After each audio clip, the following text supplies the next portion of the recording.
Hi, everyone. The Business Ethics Leadership Alliance has questions, and we have answers.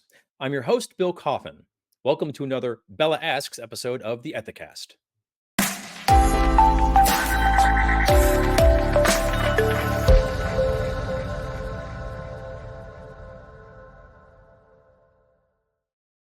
One of the best benefits of being a member of the Business Ethics Leadership Alliance, or BELA, is that if you have any questions at all about ethics and compliance, you can submit them to BELA's concierge service, and one of our internal experts will provide an answer and direct you to a helpful resource for more information.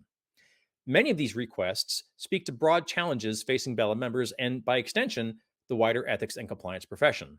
That's why we're using this show to thematically respond to high level questions from the BELA community. And joining us once again to answer those questions is BELA Chair Erica Salmon Byrne. Erica, thanks for answering more questions. It's great to have you on the show. Oh, Bill, thanks for having me back. And thanks to the BELA community for continuing to ask these great questions so that you and I have a chance to chat about them. Well, our next question is a training question, and it Mhm. reads, how do I evaluate the effectiveness of my training program, especially with large audience online courses? Yep, it's a good one.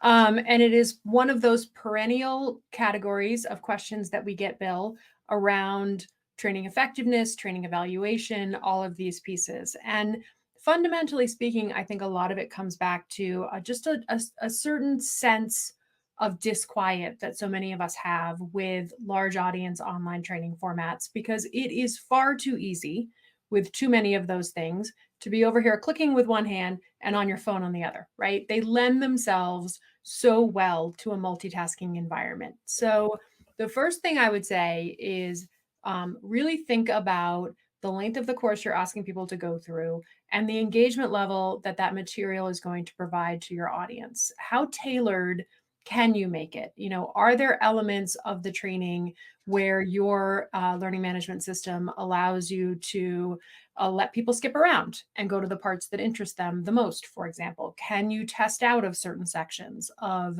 the training because you answer pre-questions and demonstrate a facility with that information that allows you to move on to more complicated topics? Are there scenarios built into the training that are going to grab my attention? Is there a theme to those scenarios, right? Like we all love watching serial shows, right? Where the something happens to the same characters. And so can you incorporate an element of that into your training? How much have you utilized adult learning research to make sure that people are getting information that they can actually use, right? Those are all things to really think through and ask yourself about your training plan. And we see this, Bill, you and I had the pleasure earlier this year of talking about the updates to the Department of Justice's evaluation of corporate compliance programs guidance. And in that guidance, the department talks about this sort of growing acknowledgement that one size fits all peanut butter style training is a thing of the past, right? We need to be thinking about actually educating employees, not just training them. It's a different exercise. And we need to be thinking about getting them information that they can use as close as possible to the moment that they use it so that they actually hold on to the information. And all of that is leading to this really good groundswell of questions from the community around, okay, how do I do that, right? What does it look like? And I would say the first thing you can do is you can put yourself in the seat of the learner. What is your training experience like, particularly if it's that large audience format online training? Mhm. How can I make it more engaging? How can I make it more interesting? How can I make it more impactful? How can I make it shorter? Can I do it in flights, right? Little like chunks of training over the course of the year? What kind of behavior can I look to after the training is done to indicate that it's going to that it's resonating with employees? Can I track how many questions I get on the topic? Can I track engagement with some of the policies and that sort of thing that I might be citing in the training? Can I track follow-up questions that managers might be getting? Can I track if it's conflicts of interest disclosure training? Can I track how many more disclosures I'm getting? Right? What are the indications I can get from my program that some of the material that I covered in that training is landing with employees? But really putting yourself in that seat of the learner would be step number one. Well, Erica, thank you so much for providing your perspective on today's subject. I know everybody in ethics economy really, really appreciates it. Oh, Bill, it's my pleasure. Training is one of those few places from a compliance program perspective where we touch every employee, no matter where they are at some point during the course of their journey across the organization.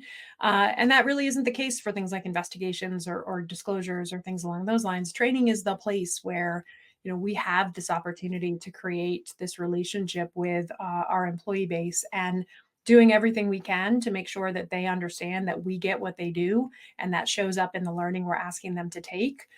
I will come back and talk about that topic till the till the cows come home. So I appreciate the Bella members that keep asking us these good questions so that we can continue to make compliance training something that employees actually look forward to taking.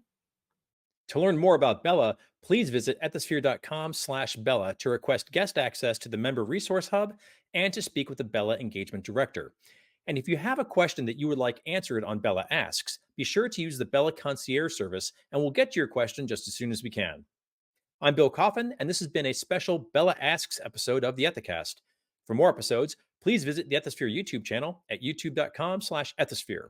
And if this is your first time enjoying the show, please make sure to like and subscribe on YouTube, Apple Podcasts, or Spotify. Thanks so much for joining us. And until next time, remember, strong ethics is good business.